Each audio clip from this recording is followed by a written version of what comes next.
It's finally happening. The first XRP spot ETF is officially on the edge of going live. The form has been filed, the clock is ticking, and if everything goes according to plan, Thursday morning could mark the biggest moment in XRP's history since the SEC lawsuit ended.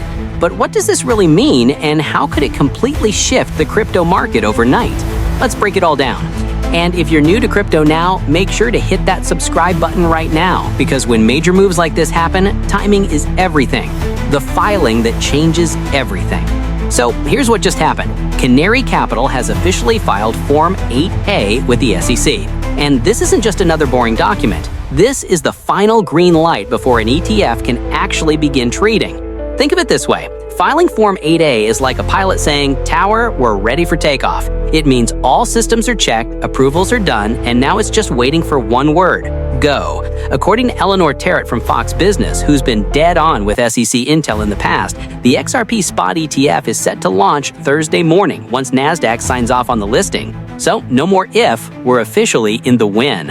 Why Thursday matters? If NASDAQ certifies the listing, Canary Capital's ETF goes live at market open on November 14th. That would make it the first ever XRP spot ETF to trade in the United States. Not the first to file. Others like Grayscale, Franklin Templeton, and Bitwise tried. Not the first to get approval. Multiple green lights already happened. But the first to actually go live and let investors buy shares backed by real XRP. That first mover status is huge. In finance, being first means headlines, inflows, and attention. All the ingredients for momentum. But to understand why this is such a big deal, you have to know what separates a spot ETF from everything else. Spot ETF versus futures ETF, the game changer. A futures ETF is basically a bet. It tracks contracts predicting where an asset might go. A spot ETF actually owns the asset itself. When you buy a share of Canary's ETF, that fund must hold real XRP tokens in custody. That's not synthetic exposure. That's direct buying pressure on the XRP market. It's exactly what we saw with Bitcoin. In October 2021, Bitcoin futures ETFs came first. They barely moved the needle.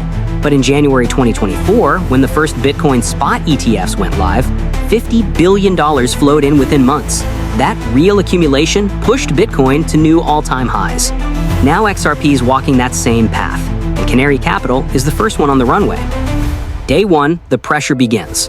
When the ETF launches, something interesting happens behind the scenes.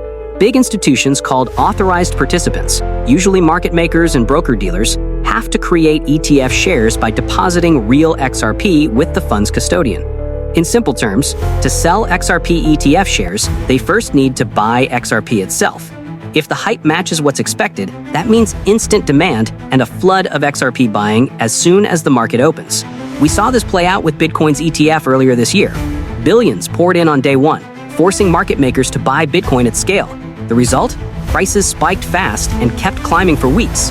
Now, Canary isn't as massive as BlackRock or Fidelity, but right now, they don't have competition. Investors wanting XRP exposure through an ETF have one option, Canary Capital, and that gives them a massive early advantage. Price reactions and patterns. At the moment, XRP trades around $2.50, up over 30% in the last week. That's already big, but the real question is whether the ETF hype is already priced in or just getting started.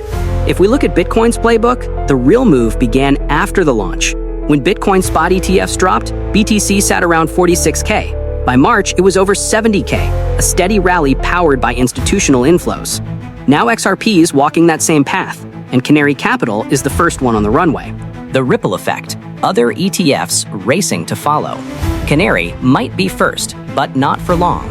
Other giants, Grayscale, Wisdom Tree, Franklin Templeton, Bitwise, and 21 Shares are lining up right behind them. Once those go live, institutions will have multiple entry points into XRP. That's when the floodgates open. Different funds attract different investors. A hedge fund might choose Grayscale. A pension might choose Franklin Templeton. More ETFs equals more access equals more capital inflows. And when billions start rotating into XRP across multiple ETFs, it doesn't just boost price, it transforms XRP's reputation from altcoin to mainstream institutional asset. The risks no one talks about. But hold up, not every launch goes smoothly. Even though Eleanor Terrett says Thursday, Nasdaq could delay certification or request more info. It's rare, but it happens. Early ETF trading is also volatile. There's price discovery, wide bid-ask spreads, and sometimes short-term dumps after the hype. And of course, if Bitcoin sells off or global markets get shaky, XRP usually follows. Macro conditions, Fed policy, interest rates, risk sentiment still rule the game. So as always, manage risk, don't chase green candles, and remember, early excitement can turn into turbulence fast. Final thoughts. A new era for XRP. This moment feels like a turning point. For years, XRP holders have been waiting for real institutional adoption, not just speculation or lawsuits. Now it's finally here. Canary Capital's spot ETF might start small, but every market transformation starts that way. If this launch succeeds, it won't just validate XRP. It'll signal that altcoins are entering the institutional era, one ETF at a time. So what do you think? Will XRP finally break past $3? Or will this launch fizzle like so many before it? Drop your thoughts in the comments. I'm reading every one. And if you found this breakdown useful, don't forget to like, subscribe, and join Alt Club for deep crypto analysis without the hype. Because this could be the start of something massive.